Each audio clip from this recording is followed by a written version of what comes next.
খাচ্ছো? আরে না না, তুমি ভুল করছো। তুমি সিগারেট খাচ্ছিলা, আমি নিজে চোখে দেখেছি। আমার কথাটা তো শুনবা। আর কিছু শোনার নেই, আমি সবটা বুঝতে পেরেছি। বিয়ের আগে তো বলতা আমি কোনো নেশাই করি না। আমার জীবনে একটাই নেশা, প্রেমে পড়া। 10টা নাম্বার থেকে যখন আমি আই লাভ ইউ এসএমএস করেছিলাম, প্রত্যেকটাতেই তুমি হ্যাঁ বলেছিলে। সেদিন আমি তোমাকে ভালোবেসে বিয়ে করেছিলাম, কিন্তু আজ আমার সব ভুল ভেঙে গেছে।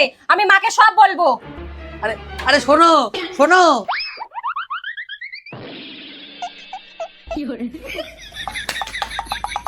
বাহ শাশুড়ি মা বাহ। আমি ভাবি ছেলে এরকম হলো কি করে, যার মা বসে বসে ডলে তার ছেলে তো এরকম হবেই। বৌমা এগুলোতে ভালো উপকার দেয়। মা আপনি এইসব শিখলেন কোথা থেকে? আমার ঠাকুমাও ডলতো, আমার মাও ডলতো। জানো এটা খুব ভালো জিনিস, তোমার দরকার হলে তুমিও ডলো, দেখবা ব্যথা যন্ত্রণা একদম থাকবে না। আমার কোনো যন্ত্রণাও নেই, আমার খাওয়ারও দরকার নেই। এ মা, খাবে কেন? কোথাও কেটে গেলে এই পাতাটা ডলে লাগিয়ে দেবা, দেখবা ব্যথা যন্ত্রণা কমে যাবে।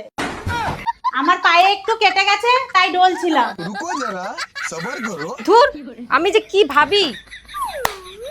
ধুর, এত ধোয়া দিলাম তাও মশাই যাচ্ছে না।